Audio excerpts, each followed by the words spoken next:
izin Bang ya. Dalam kodratnya Yesus sebagai manusia, dia anak manusia. Tidak, tapi yang datang kepada Paulus bukan manusia. Ya, tapi satu-satu dong Bang. Nah, biar selesaikan dulu aku ngomong dong. Bukan. Anda harus bernarasi berdasarkan dalil. Paulus mengatakan yang datang kepadanya bukan anak manusia. Kenapa Anda mengatakan kodratnya? Kan jelas sekali kisah para rasul mencatat bahwa ketika Rasul Paulus berjumpa dengan Yesus dalam bentuk cahaya, bukan dalam bentuk kodrat manusia. Berarti bukan anak Maria kan? Ya memang bukan anak Maria karena Alhamdulillahi Rabbil Alamin. Ya sudah, berarti itu adalah dua Yesus yang berbeda.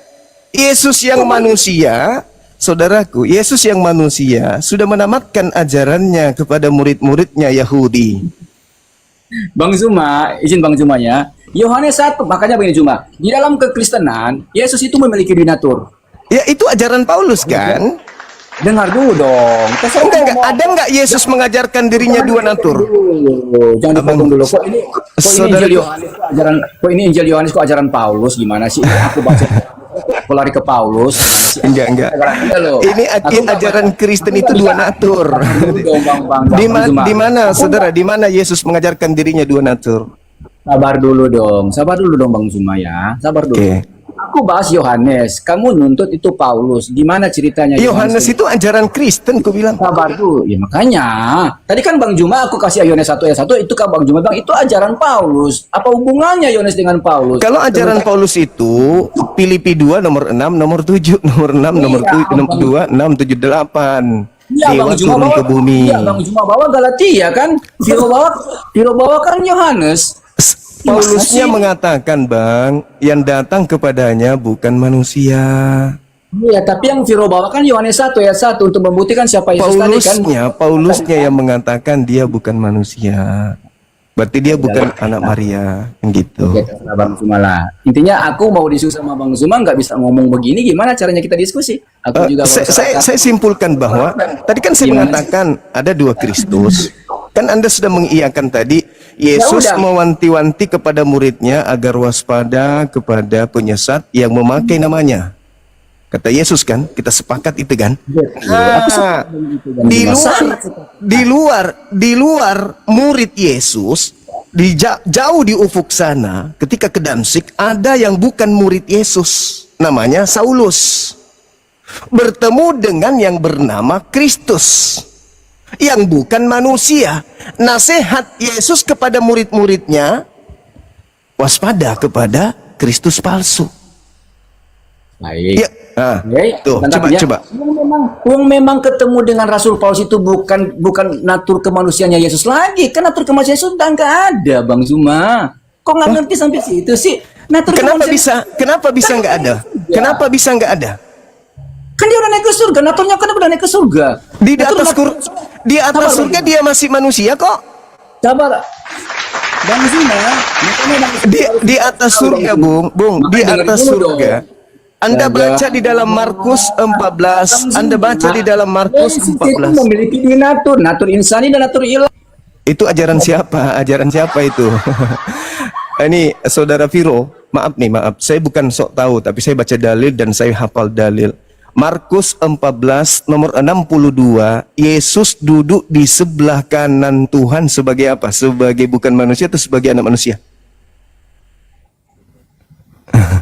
Nah kan mulai berfirman dalam hati. Aduh, udah. Saudara Viro, Yesus duduk di sebelah kanan Tuhan itu dalam rupa manusia. Maaf, itu dalil. Markus 14 nomor 62, dan Yesus duduk di sebelah kanan Bapa Elohim sebagai anak manusia. Kapan dia pernah berubah menjadi bukan manusia?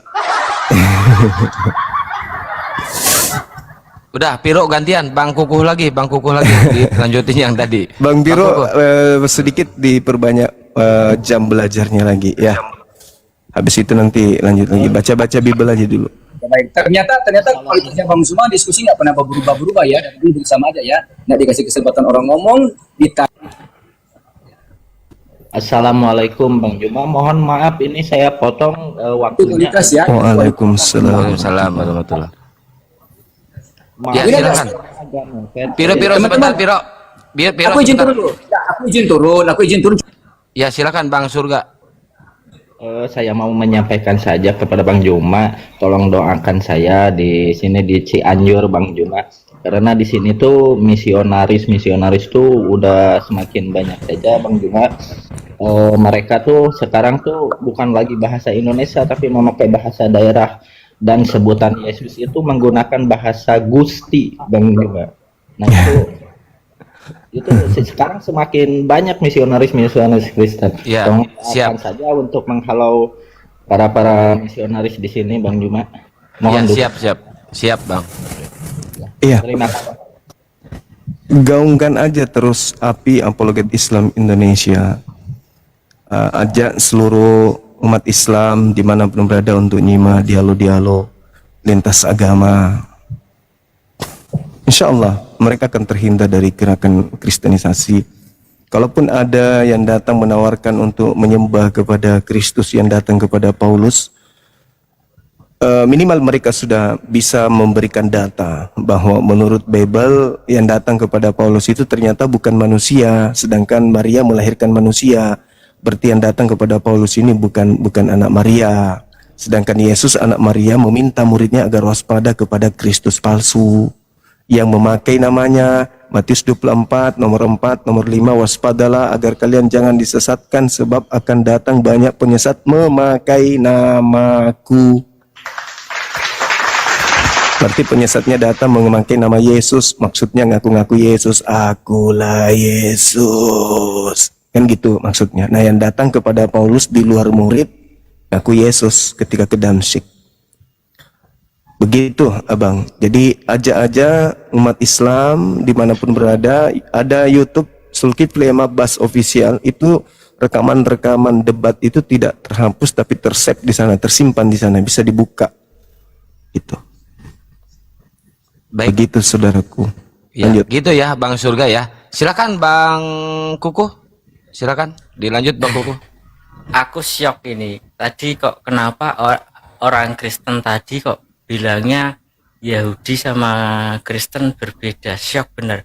Aku mau tanya yang di bawah atau bertanya pada orang banyak ini yang Kristen di sini.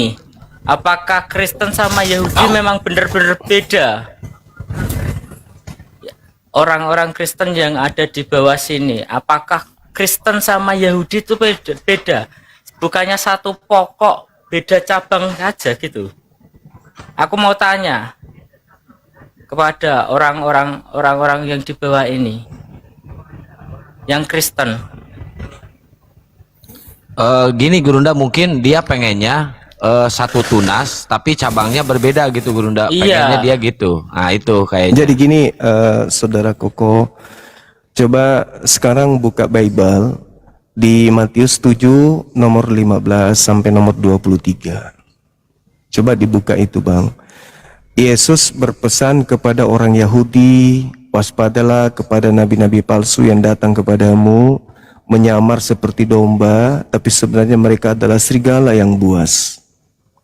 Jadi ada memang serigala yang nyamar domba, ada yang bukan domba nyamar domba, ada yang bukan Yahudi nyamar Yahudi.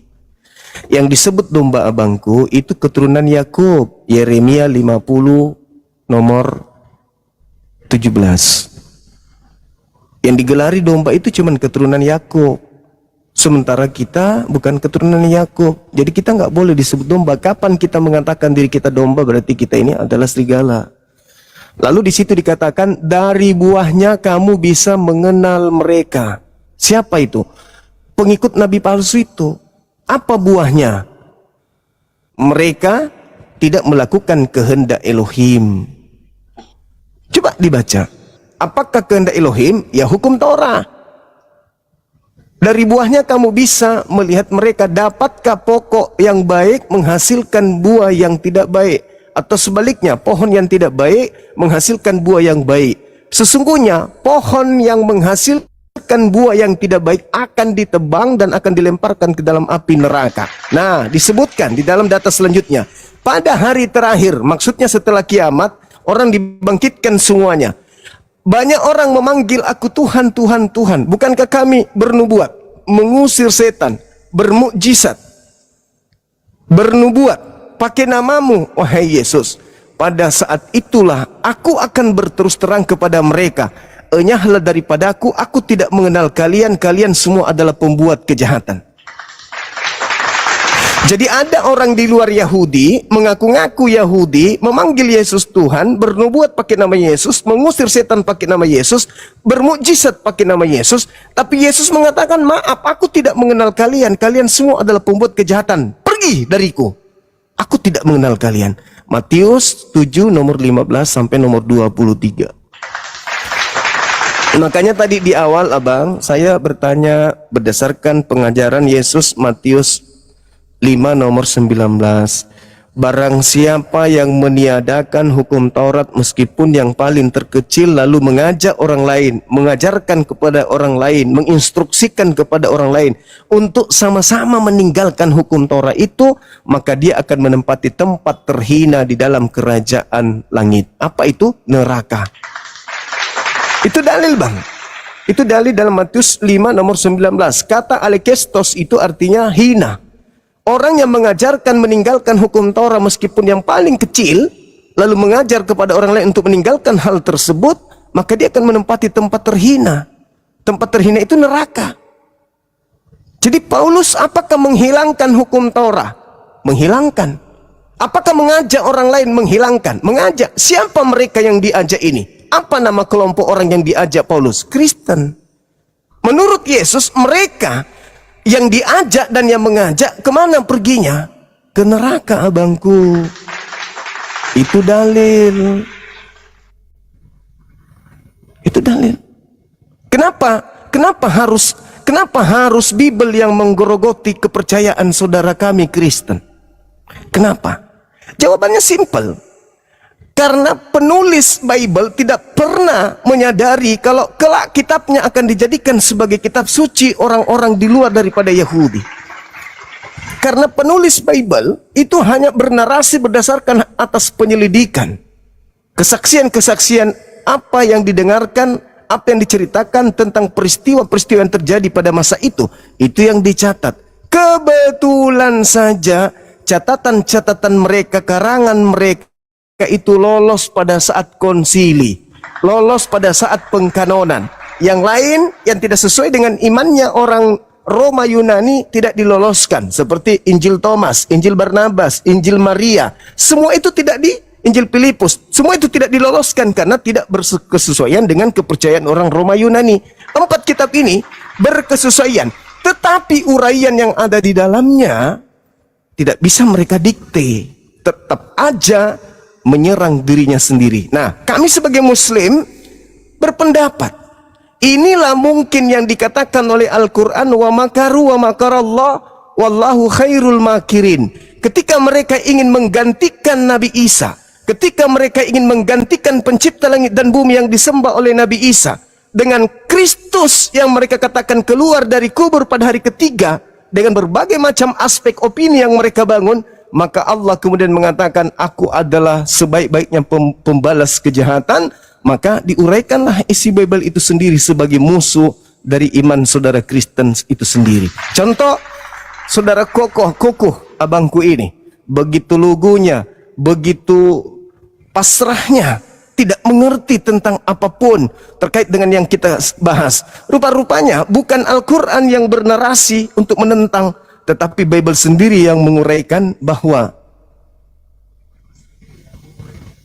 Yesus menceritakan orang yang meniadakan hukum Taurat meskipun yang paling terkecil dan mengajarkan ke orang lain akan menempati tempat terhina alias neraka. Elakistos dalam bahasa Yunani. Nah sekarang, apakah Anda mengikuti Paulus untuk meniadakan hukum Taurat? Ya dan yes. Berarti Anda kemana menurut Yesus? Na'udzubillah thumma na'udzubillah. Ini kalau ngomongin Paulus sih, aku pernah diberi pencerahan sama pendeta saya. Apa yang dilakukan Paulus itu seperti Wali Songo, khususnya Sunan Kalijaga. Karena apa?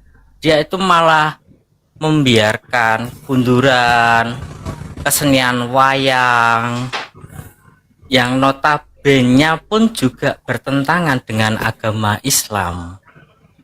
Sehingga ia itu mencari solusi gimana cara pemberitahuan keselamatan, kabar gembira, sukacita ini tersampaikan. Yang sama dengan Paulus itu adalah seperti kayak Wali Songo terkhusus untuk Kalijaga, kayak gitu, Bang. Oke. Kalijaga pun kan di dalam dalam pengajarannya kan juga mengajarkan wayang yang seperti orang pada umumnya di zaman dulu pun juga suka dengan wayang kayak gitu, Bang. Itu sih kalau pencerahanku tentang Paulus pada saat kalau ini menceritakan tentang Paulus ya sama juga sama yang dilakukan Sunan Kalijaga itu. Baik, Gitu, baik. Bang. Jadi gini abangku, terkait dengan syiar Islam di Nusantara. Islam datang itu ke Nusantara. Di Nusantara ini penduduknya itu animisme. Ya, betul. Menyembah dewa-dewa, menyembah batu, menyembah pohon, menyembah arwah-arwah, menyembah gunung, menyembah laut, menyembah sungai, dan seterusnya. Islam datang seperti Islam datang di tengah-tengah orang Arab, orang Quraisy. Orang Quraisy itu tidak seketika itu diajarkan tentang konsep tauhid. 13 tahun Nabi Muhammad mengajarkan mengenal pencipta langit dan bumi yang benar. Tidak serta-merta hari itu juga mereka dipaksa untuk menyembah kepada Allah. Dengan kata lain, seperti sebuah lingkaran cincin. Ketika dia start meninggalkan kemudian rumah, endingnya dia akan kembali kepada rumah. Artinya apa? Wali Songo, Sunan Kalijaga mengikuti ritme pengetahuan manusia pada saat itu.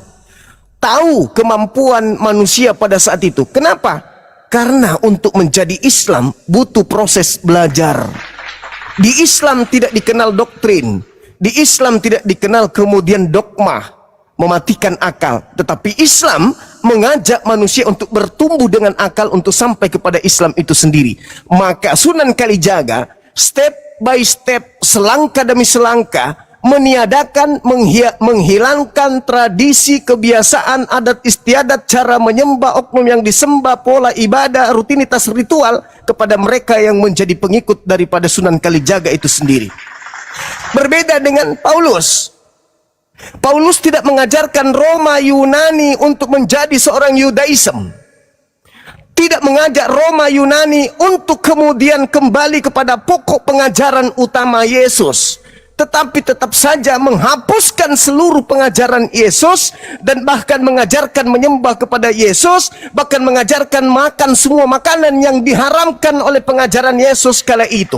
Tidak kembali, dia tidak berpola seperti cincin, membawa irama ritme budaya dan kemudian kebiasaan orang Roma Yunani untuk mengajak mereka masuk ke sinagoge, bersunat, menyembah hanya kepada Tuhan yang disembah Yesus, sujud dalam beribadah, mengharamkan babi dan seterusnya. Melainkan Paulus terbawa arus untuk menjadi seorang politeisme atau Hellenismesto, atau mengajarkan ajaran sinkretisme, menggabungkan antara agama Yahudi dengan agama Romawi yang cakupannya adalah animisme politeisme, menjadi satu konsep, disebutlah agama Kristen. Berbeda dengan yang Anda sebutkan tadi. Saya sendiri, Bang, saya masih menemukan nenek-nenek saya malam Jumat bakar bakar dupa. Saya masih menemukan orang tua saya ketika kemudian nenek-nenek saya ketika mereka pindah rumah disimpannya pokok pisang di atas di atas ujung rumah itu. Aku masih melihat itu. Lambat laun semua dihilangkan menuju kepada Islam yang kafah. Itu tradisi, harus dibedakan dengan keyakinan. Meskipun tradisi, tapi kalau tradisi itu bisa memungkinkan mencederai akidah, tradisi yang buruk itu juga akan ditinggalkan menuju kepada kesempurnaan sebuah keyakinan. Sedangkan Paulus berbeda, abangku. Coba Anda buka sekarang di dalam Kisah Para Rasul 17 nomor 21, 22, 23. Apa yang dikatakan Paulus di sana? Aku melihat kalian menyembah kepada dewa dengan sungguh-sungguh. Dan aku melihat ada satu kuil yang bertuliskan Agnostos Theos, dewa yang tidak dikenal. Apa yang kalian sembah yang kalian tidak kenal itu, itulah yang aku ajarkan sekarang. Nah, berarti Paulus mengajarkan. Sebentar, koreksi. Pak, Ya. Kisah Rasul berapa tadi? 17 nomor 17. Iya, 17, 21, 22, 23, Bang. Siap. Artinya, orang-orang Roma tidak diajar menjadi Yahudi, tapi orang-orang Roma, orang-orang Athena diajarkan menjadi pengikut nenek moyang mereka dengan menggantikan sebutan dewa mereka yang tadinya Horus, yang tadinya Zeus, yang tadinya Atis, merubah menjadi Kristus Yesus. Inilah yang tradisi yang saudara-saudara saya anut sampai hari ini. Maaf. Bentar. Iya, silakan. Kok ada tertulis kayak gini ya? Ini tulisannya asli atau enggak ini kalau kayak gini? Ya, saya juga nggak tahu, abangku. Itu dari Ada lembaga. orang-orang Athena dan orang asing yang telah di situ mempunyai waktu untuk sesuatu yang mengatakan atau mendengar segala yang baik. Paulus berdiri di atas Argarus dan berkata, "Hai orang-orang Athena, aku lihat bahwa di dalam kamu sangat beribadah kepada dewa-dewa. Sebab ketika aku berjalan di kotamu, aku melihat barang-barang pujian. Aku menyembah kepada Allah yang tidak kau kenal. Apa kamu menyembah tanpa mengenal? Apa yang kamu sembah tanpa mengenal, itulah yang kau berikan kepada kamu. Itulah yang kuperkenalkan." Ini bener Bible asli enggak ini? Aku juga nggak tahu, abangku. Aku nggak pernah baca sih. Itulah faktanya. Artinya orang Yahudi orang Roma, orang Athena bikin agama baru nggak? Tidak. Mereka membuat sembahan baru nggak? Apakah mereka orang-orang Athena meninggalkan sembahan mereka menuju sembahan baru? Enggak. Mereka tetap aja menyembah kepada dewa yang mereka tidak kenal, yang mereka sembah selama ini sebelum Paulus datang. Dan ketika Paulus datang, itu juga yang Paulus ajarkan, yang Paulus perkenalkan, tetapi dalam nama berbeda, yaitu Kristus Yesus. Makanya Yesus mengatakan kepada orang Yahudi, "Waspadalah kepada penyesat yang datang kepadamu memakai namaku dan berkata, Akulah Mesias." Berarti penyesatnya ini memakai nama Yesus. Mereka akan menyesatkan banyak orang. Sekarang pertanyaannya, banyak orang yang memakai nama Yesus ke seluruh dunia itu mana? Islam, Kristen, Hindu, Buddha, atau siapa? Orang Yahudi enggak? Yang pasti enggak lah. Nah, sekarang endingnya di mana, abangku? Coba Anda buka di Kisah Para Rasul 21 nomor 15 sampai nomor 26. Paulus bertaubat dari mengajarkan ajaran Kristen. Maaf nih, Kisah Rasul Para Rasul 21 nomor 15 sampai nomor 26. Paulus bertaubat dari mengajarkan ajaran Kristen. Pertemuan Paulus dengan Yakobus di Yerusalem. Ya, silakan Anda baca pelan-pelan, kami juga akan menyimak. Silakan. Sesudah beberapa hari lamanya tinggallah di Kaisera. Berkemaslah kami lalu berangkatlah ke Yerusalem. Bersama-sama dengan kami turut juga beberapa murid dari Kaisarea. Mereka membawa kami ke rumah seorang yang bernama Manason. Ia dari Siprus dan sudah lama menjadi murid kami. Kami akan menumpang di rumahnya. Ketika kami tiba di Yerusalem, semua saudara menyambut kami dengan suka hati. Pada keesokan harinya pergilah Paulus bersama-sama dengan kami mengunjungi Yakobus. Semua penatua setelah hadir di situ. Paulus penatua telah hadir di situ.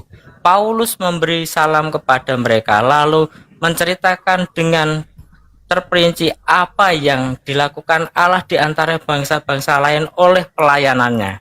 Mereka 20 mendengar itu mereka memuliakan Allah. Lalu mereka berkata kepada Paulus, "Saudara-saudara, lihatlah beribu-ribu orang Yahudi telah menjadi percaya dan mereka semua rajin memelihara hukum Taurat.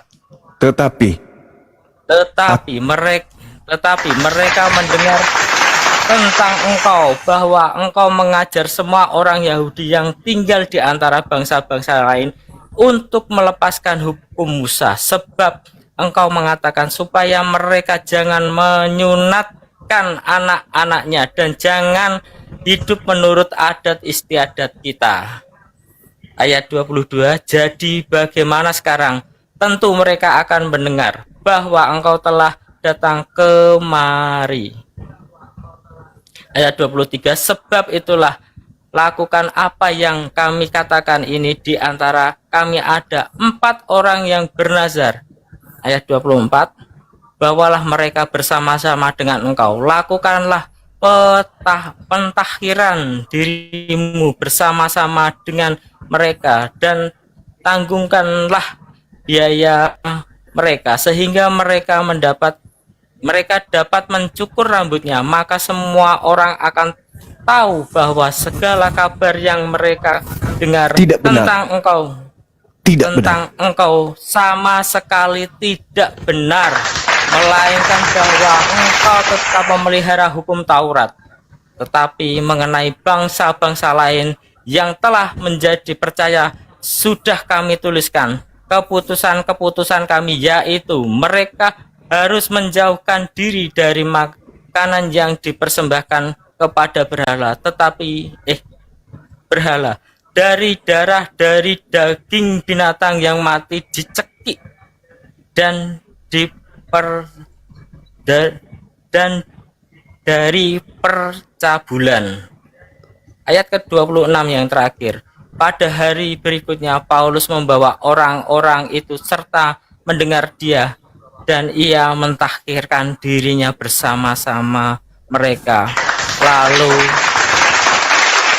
masuklah ke bait Allah untuk memberitahukan bila mana mentahkirkan akan selesai dan persembahan akan dipersembahkan untuk masing-masing." Paulus apakah kemudian mentahirkan diri? Ya, mentahkirkan diri. Artinya membersihkan diri dari ajaran mengajarkan untuk tidak bersunat dan makan makanan yang diharamkan. Kembali ke Yerusalem, Paulus bertaubat dari ajaran yang diajarkan kepada non-Israel. Berarti kalau kita melihat, boleh nggak dikatakan bahwa Paulus ini ngeprank orang-orang Roma, orang-orang Yunani, orang-orang Israel yang tinggal di bangsa asing? Faktanya kita sudah mendengarkan begitu Paulus ketemu Yakobus, kemudian dia ditanya oleh penatua, apa yang harus kami katakan, sedangkan mereka mendengarkan kamu itu sudah melakukan hal-hal ini. Segeralah kamu bernasar, mentahirkan diri bersama dengan 4 orang, agar supaya orang-orang di sini tidak menghukummu. Ikut gak Paulus? Ikut. Mempersembahkan tak persembahan? Mempersembahkan. Berarti Paulus masih mempersembahkan persembahan setelah penyaliban. Masih. Loh, katanya Pauluslah persembahan terakhir untuk segala dosa-dosa. Kenapa Paulus ikut mempersembahkan persembahan yang diajarkan Nabi Musa? Ada apa dengan dirimu, wahai saudaraku Paulus? Ayat yang ke-26, "Pada hari berikutnya Paulus membawa orang-orang itu serta dengan dia dan mentahirkan dirinya bersama-sama mereka, lalu masuk ke bait Allah untuk memberitahukan bila mana pentahiran akan selesai dan persembahan akan dipersembahkan untuk mereka masing-masing." Subhanallah, Paulus bertaubat, Bang. Paulus bertobat dari mengajarkan menghalalkan segala makanan. Galatia 5 nomor 2, bila Barang siapa yang menyunatkan dirinya, nonotnya, maka Yesus Kristus tidak berguna baginya. Lah, itu diajarkan di luar Yerusalem. Tapi kenapa ketika dia masuk ke Yerusalem justru dia bertaubat?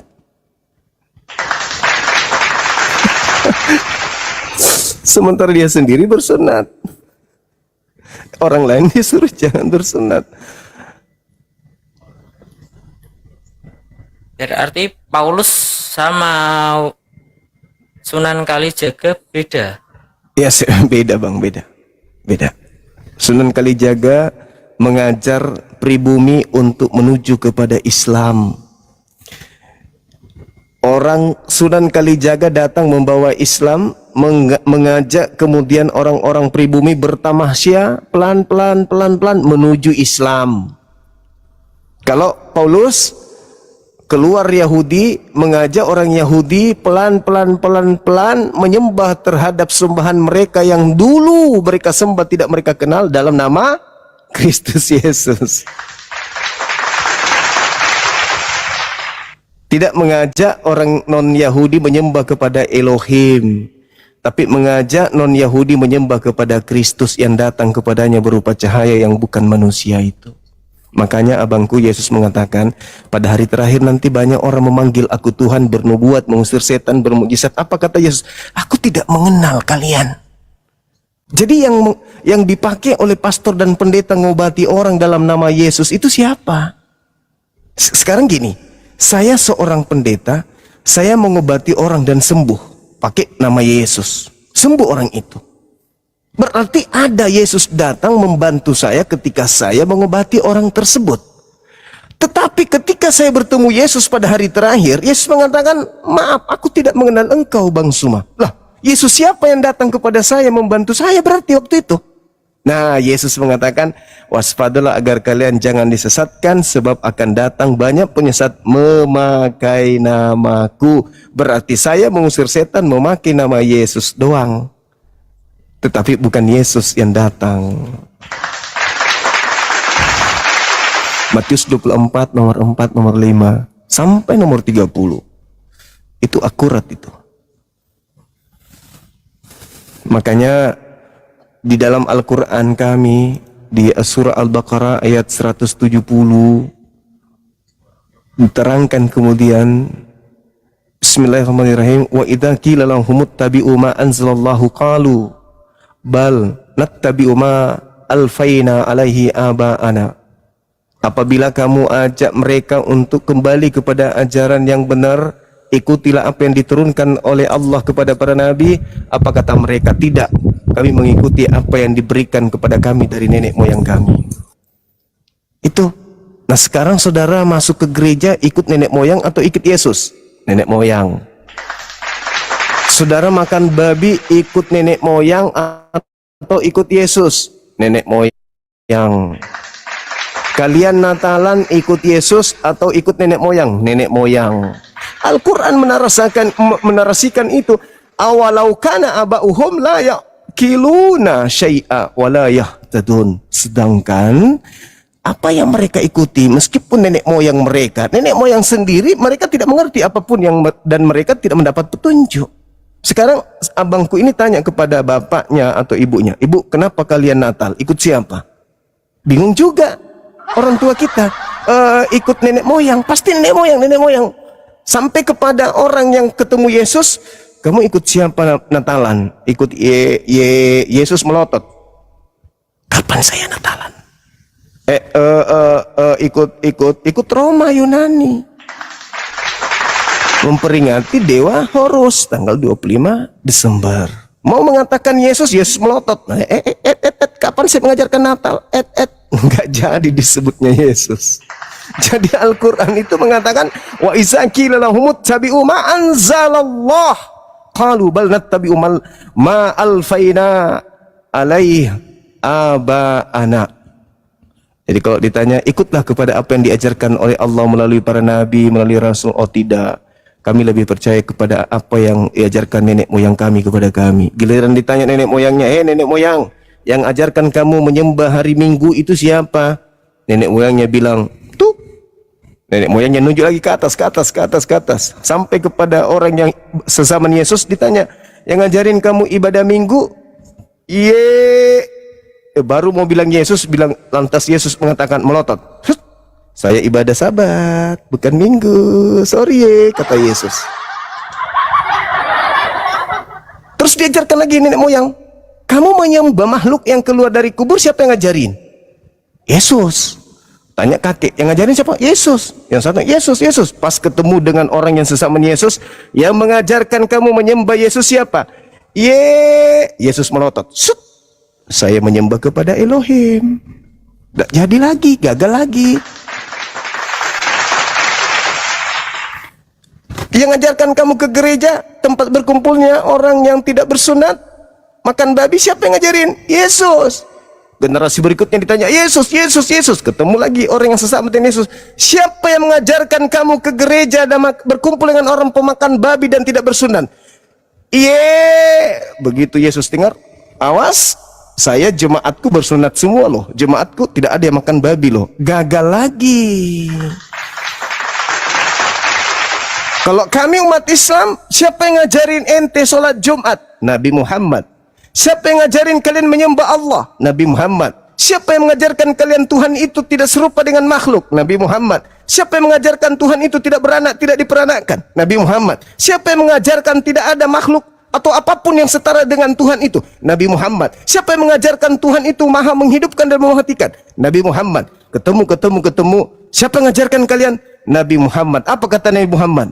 Sahih, afdal, tayyib, benar.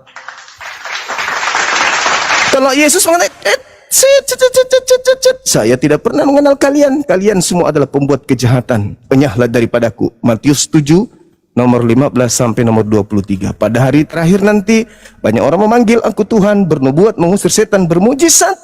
Pada saat itulah aku, Yesus, akan berterus terang kepada mereka. Enyahlah daripadaku. Aku tidak mengenal kalian. Kalian semua adalah pembuat kejahatan. Na'udzubillah tsumma na'udzubillah. Ini sudah jelas, bukan di Quran tapi di Bible. Tapi kalau saudara belum juga merasa ini teguran, ini adalah berkah, ini adalah rahmat, kenapa bisa bertemu dengan kita apologet Islam ini, dan Anda menganggap itu ini ngaco ini Bang Suma, ngaco ini Bang Suma, berarti benar-benar Anda sudah disesatkan begitu jauh, saudaraku. Boleh malam ini Anda jengkel, boleh saudaraku saat ini kesal terhadap Bang Suma, marah. Tapi habis ini tolong direnungkan. Ingat, hidup kita itu sementara. Kita salah menapaki kehidupan kita di bumi ini. Tak ada pilihan ketika kita sudah di alam kubur. Mumpung masih ada kesempatan untuk memilih, memilah, belajar, meneliti, menelaah, mentadaburi, mentafsirkan kemudian apa yang tertuang di dalam kitab suci kita masing-masing. Gunakan kesempatan itu. Kaidah dalam agama kami, abangku, Allah mengatakan fa'alhamaha fujuraha wa taqwaha. Manusia itu memiliki dua keadaan, bisa menjadi jahat, bisa menjadi takut kepada Tuhannya. Dan Tuhan mengatakan dalam Al-Quran, separuh dari manusia itu pantas untuk diselamatkan karena mereka menggunakan akal, dan sebagian pantas menjadi sesat karena mereka tidak beriman, tidak menggunakan akal. Kalau agama sebelum Islam itu benar adanya, Islam tidak perlu datang. Untuk apa Islam itu datang kalau sudah ada jalan yang benar dan tidak terkontaminasi dengan ajaran-ajaran paganisme? Islam datang karena ajaran para nabi itu sudah tercampur aduk dengan ajaran paganisme. Maka Islam datang dengan kemurniannya, la ilaha illallah, Yesus Rasulullah. Yohanes 17 nomor 3, hidup kekal itu adalah mereka mengenal Engkau satu-satunya Tuhan, kata Yesus, dan mengenal aku sebagai utusan Tuhan. Saya kira begitu, saudaraku Kuku Setio Adi. Tidak Ada mesti pertanyaan. boleh abang, boleh. silakan. Pertanyaan Silakan. yang satu ini aja, aku pengen penegasan kata Allah dipakai sebagai nama Tuhan orang Islam. Itu sejak kapan dan ada di mana dokumen itu tersimpan? Baik. Ketika kemudian Al-Quran datang, boleh dibaca di dalam surah Al-Baqarah ayat 130 mulai. Anda bisa Sebentar. buka. Ya. Surat pelan-pelan. Surah Al-Baqarah ayat 130 bisa, dan sampai 140. Jadi surah Al-Baqarah 130 sampai 140, di situ Allah Subhanahu wa taala sudah melengkapi pengajarannya. Apa yang dikatakan kemudian di ayat ini, Allah Subhanahu wa taala endingnya ada pada data yang disajikan kemudian di ayat 132. Di mana 136, di mana Allah Subhanahu wa taala menjelaskan qulu amanna billah. Gitu. Jadi Allah menjelaskan, katakanlah kami beriman kepada Allah. Wa ma unzila ila Ibrahim, dan apa yang diwahyukan oleh Allah kepada Nabi Ibrahim, wa Ismail, wa Ishaqa, wa Yaqub, wal asbat, dan seterusnya. Jadi Islam diajarkan mengatakan bahwa Allah Subhanahu wa taala mengajarkan Nabi Muhammad, katakanlah bahwa kamu itu beriman kepada Allah, beriman kepada apa yang diwahyukan kepada Nabi Ibrahim, Nabi Ismail, Nabi Ishak, Yakub, dan kepada cucu-cucunya, dan juga kepada Nabi Musa alaihi salam, wa Isa, wa ma utiya nabiyyuna min rabbihim. Jadi kami mengetahui melalui Al-Quran bahwa ternyata Nabi Ibrahim, semua para nabi itu menyembah kepada hakikat yang sama yang kemudian disebut Allah. Coba Anda lihat di dalam kitab Kejadian 17 nomor 6, nomor 7 dan seterusnya.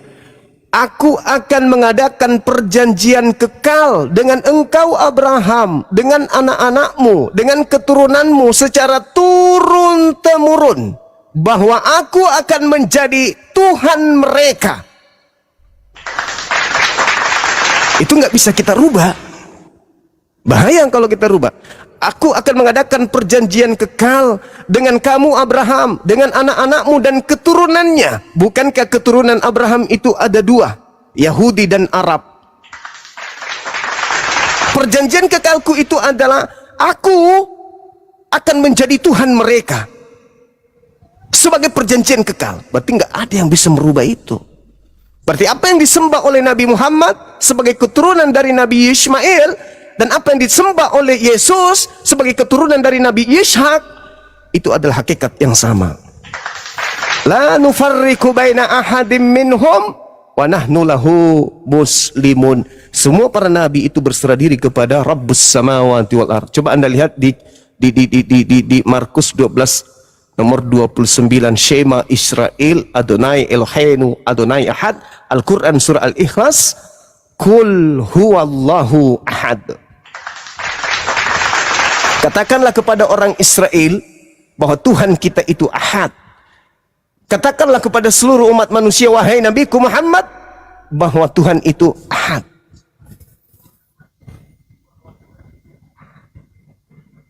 Coba, makanya di Islam itu bang, kami memuliakan Yesus.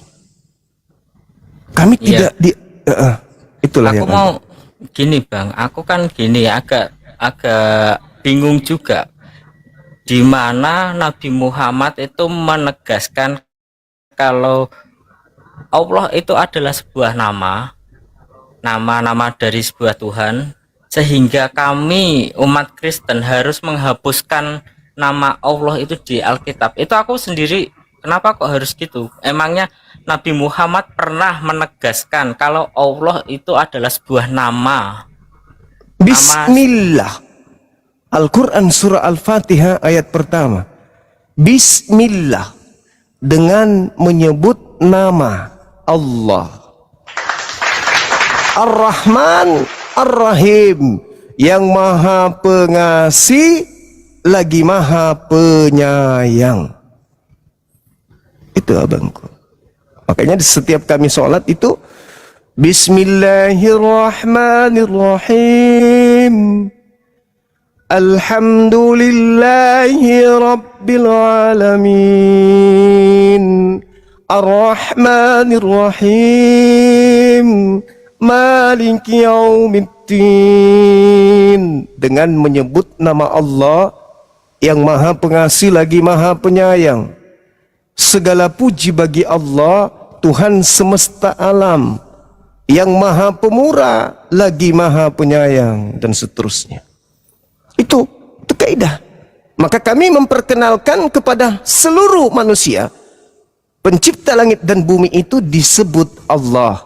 Nabi Musa, Al-Quran Surah Taha ayat 14, Innani anallah la ilaha illa ana. Aku ini adalah Allah, wahai Musa, tidak ada Tuhan selain aku.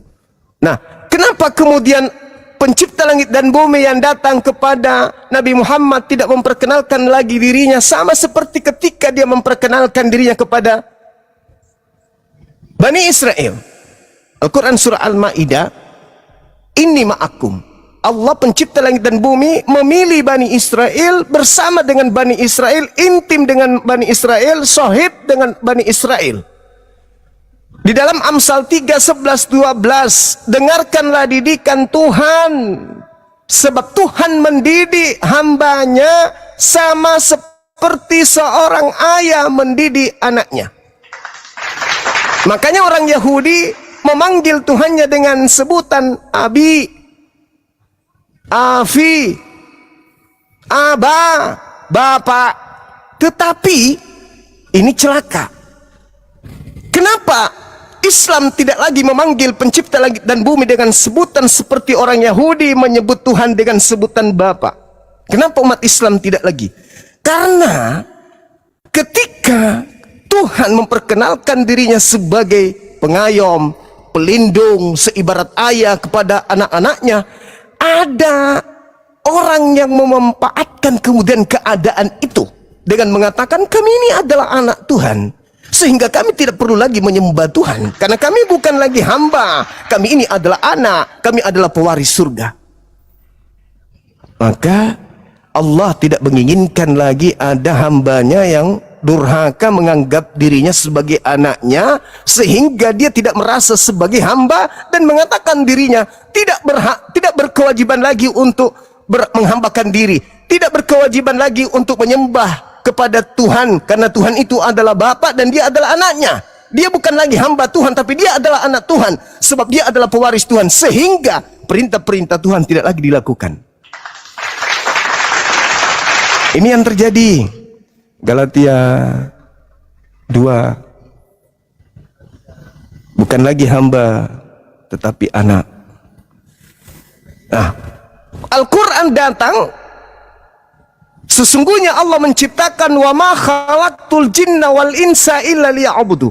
Aku tidak menciptakan manusia selain untuk beribadah, menyembah kepada aku. Nah, kalau manusia sudah menganggap dirinya bukan hamba Tuhan, bagaimana mau menyembah? Kalau manusia sudah menganggap dirinya sebagai anak Tuhan, sombong dia. Aku bukan hamba dong, gak seperti kalian Islam, kalian hamba Tuhan. Kami ini bukan hamba Tuhan, kami ini anak Tuhan, makanya kami gak perlu lagi menyembah. Galatia 5 nomor 1, Kristus telah memerdekakan kita dari kuk penghambaan. Wow. Kristen bukan lagi hamba Tuhan, tetapi anak Tuhan. Sebagai anak Tuhan mereka merasa pewaris, sehingga mereka sombong, merasa tidak perlu lagi beribadah, menyembah kepada Tuhan dengan cara-cara yang sudah diajarkan oleh para nabi. Sedangkan Yesus di Kisah Para Rasul 4 nomor 30, Yesus adalah hamba Tuhan yang kudus. Al-Quran, Inni Abdullah antani al-kitab wa ja'alani nabiyan. Nabi Isa lahir tanpa ayah, mengatakan kepada kaumnya, wahai kaumku Bani Israel, aku ini adalah hamba Allah. Yesus juga begitu. Aku tidak berkata-kata dari mulutku Tapi apa yang aku katakan dari mulutku bukan dari aku, tetapi dari Dia yang telah mengutus aku. Yohanes 14:24. Yohanes 12 nomor 49. Aku tidak berkata-kata dari diriku sendiri. Apa yang aku katakan adalah apa yang diperintahkan untuk aku katakan dan aku sampaikan. Dan firman Tuhan itu yang datang kepadaku itu adalah kekal. Yohanes 5 nomor 30. Aku tidak dapat berbuat apa-apa dari diriku sendiri. Berarti ya dia adalah seorang hamba. Yohanes 3 nomor 34. Yohanes 4 nomor 34. Makananku adalah melakukan apa yang diperintahkan oleh Tuhanku untuk aku lakukan. Hamba. Yohanes 14 nomor 30. Yohanes 14 nomor 31. Nomor 30. Dunia harus tahu. Dunia nih, berarti orang Indonesia juga harus tahu bahwa aku senantiasa melakukan segala apa yang diperintahkan oleh Tuhan kepadaku. Hamba Tuhan. Sedangkan Kristen, aku bukan lagi hamba, tetapi adalah anak Tuhan. Makanya sombong, merasa dirinya udah dijamin surga, bla bla bla bla dan seterusnya. Padahal Allah menganggap Bani Israel ini ma'akum, aku bersama dengan kalian wahai Bani Israel. Bani Israel lupa daratan, Bani Israel besar kepala, Bani Israel congkak, sombong, tegar tengkuk. Ulangan 34. Baca dari satu perikop itu jelas sekali. Sedangkan aku masih bersama dengan kalian, kata Musa. Engkau sudah memperlihatkan pembangkanganmu, ketegaran tengkukmu kepada Elohim. Apalagi nanti setelah aku mati. Makanya di dalam Matius 23 nomor 1 sampai nomor 39, Yesus mengutuk Bani Israel. Celakalah engkau wahai ahli Taurat. Celakalah engkau wahai orang Farisi. Celakalah engkau wahai ular-ular. Celakalah engkau wahai keturunan ular beludak. Yesus mengutuk Bani Israel. Nah, itu dia. Jadi saudaraku, Allah Subhanahu wa ta'ala itu artinya maha suci dan maha tinggi. Yesaya 5 nomor 16. Elohim ternyata maha suci, maha tinggi.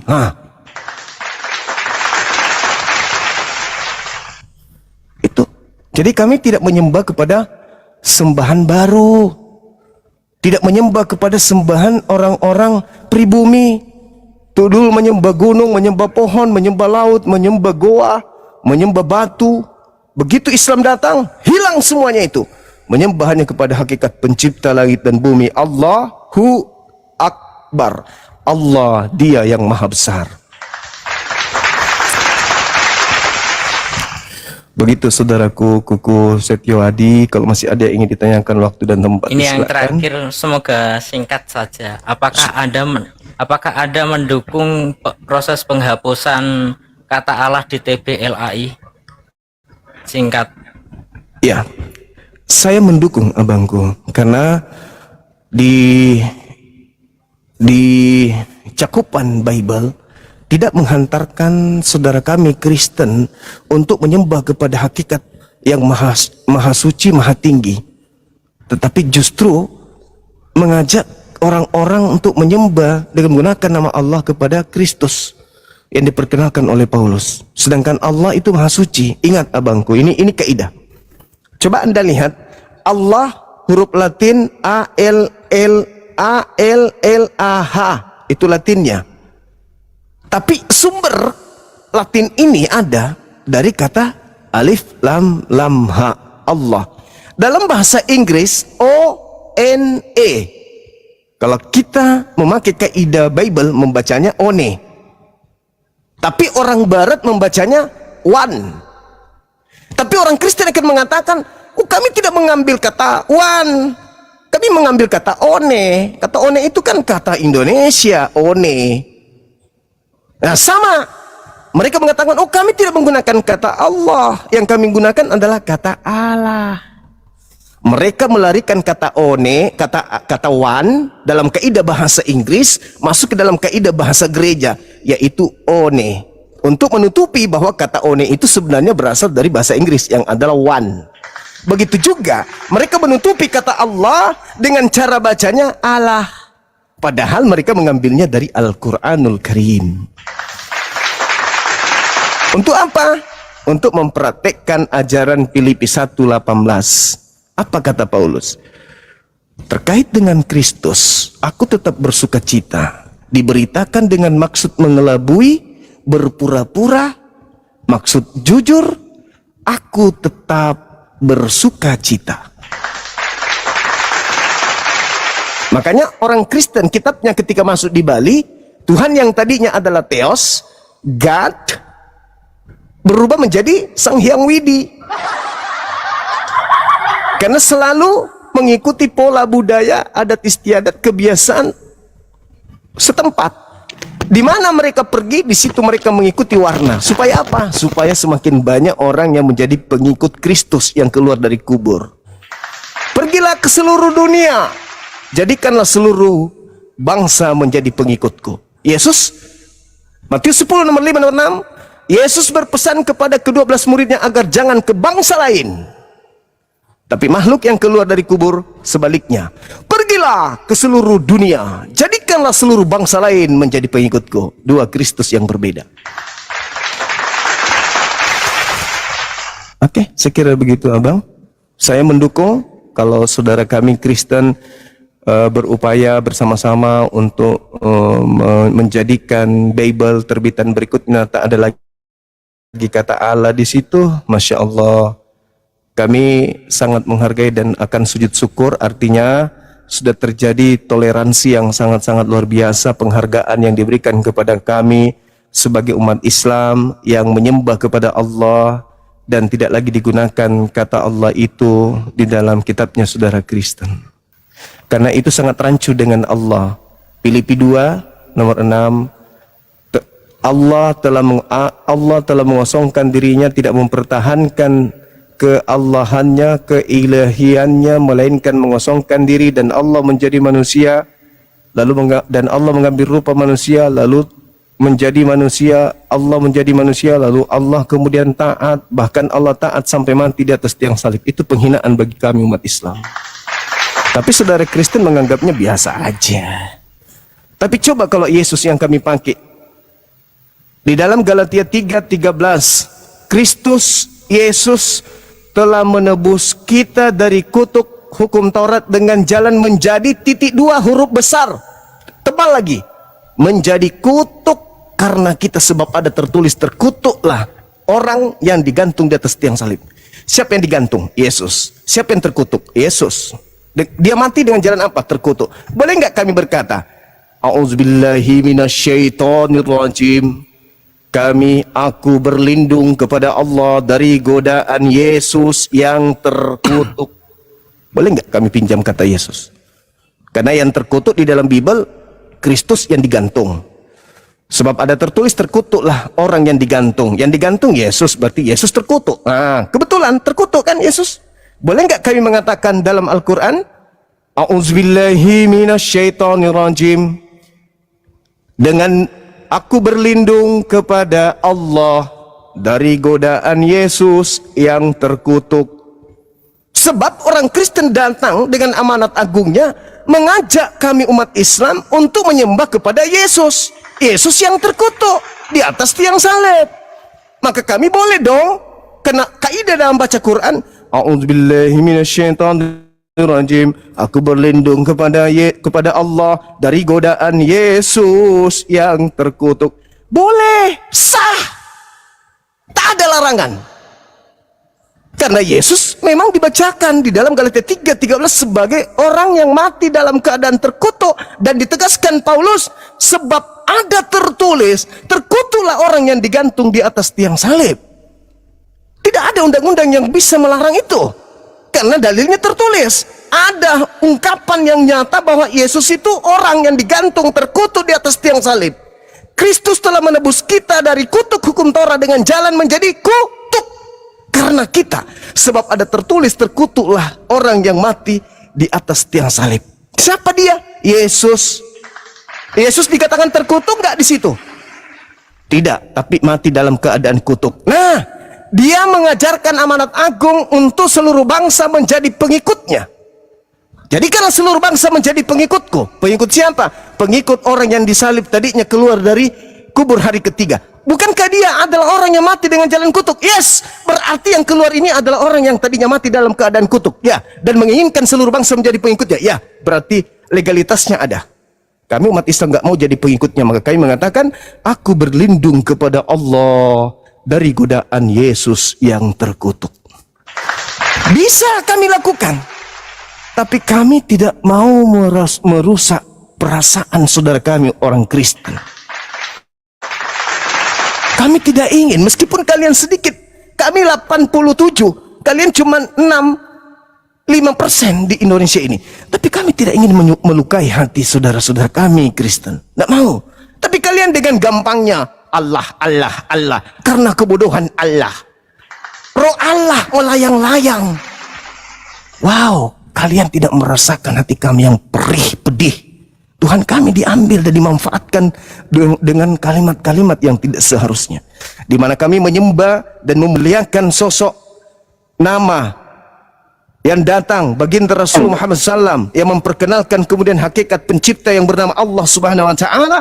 Kemudian Bible datang mengambil kata itu dan ditempatkan pada tempat yang tidak seharusnya, menyakiti, melukai. Untungnya Islam itu rahmatan lil alamin. Andaikan tidak, maka akan terjadi hal yang tidak kita inginkan. Saya kira begitu saudara. Mudah-mudahan apa yang saya sampaikan ini bermanfaat, bisa kita jadikan sebagai acuan untuk berpikir ke depannya, untuk mengambil langkah untuk menyelamatkan diri kita masing-masing. Saya kira begitu. Ya, ke tema selanjutnya Bang Kukuh. Enggak, udah gak kuat. Jangan nangis dulu, santai. Gak kuat. Aku mohon izin, aku tak merenung dulu. Udah Silakan gak kuat. Silakan Bang, silakan. Karena satu pukulan telak. Tadi ada orang Kristen bicara Yahudi itu bukan sama seperti Kristen. Itu pukulan telak bagi saya. Dan makin kesini malah semakin gimana ya? Banyak informasi yang jomplang. Seperti Rasul Paulus ya, sistem kerjanya ya seperti apa itu? Sunan Kalijaga. Tetapi ternyata dibantah. Ini aku udah nggak kuat. Nggak, ke tema terakhir aja yang kita ini kan, Bang. Apakah Tuhannya host, Islam? Ya, Gurunda. Sabar, jangan dipaksa, host. Siap. Saya hanya ingin memberikan hadiah kepada saudara saya Kuku sebagai salam kenal dari Salam saya kenal. Bang Suma. Iya. Hadiahnya itu nanti dibaca di rumah setelah kita live, Wahyu 3 nomor 9. Wahyu 3. Mau dibaca sekarang juga boleh. Ayo. Assalamualaikum warahmatullahi wabarakatuh, Gurunda. Waalaikumsalam warahmatullahi Ya, wabarakatuh. Lanjut, Gurunda. Nanti aja aku baca di ini. Aku tak Iya. turun, udah gak kuat batin saya. Iya, silakan Abang. Nanti kalau sudah dibaca hadiahnya, Terima kasih. datang lagi di sini kita diskusi, tanya Islam sebanyak mungkin, ya Abang ya. Oke, Siap. makasih Bang Kuku, sehat selalu, panjang Makasih Bang umur. Kukuh. Terima kasih. Salam. Ya, salam.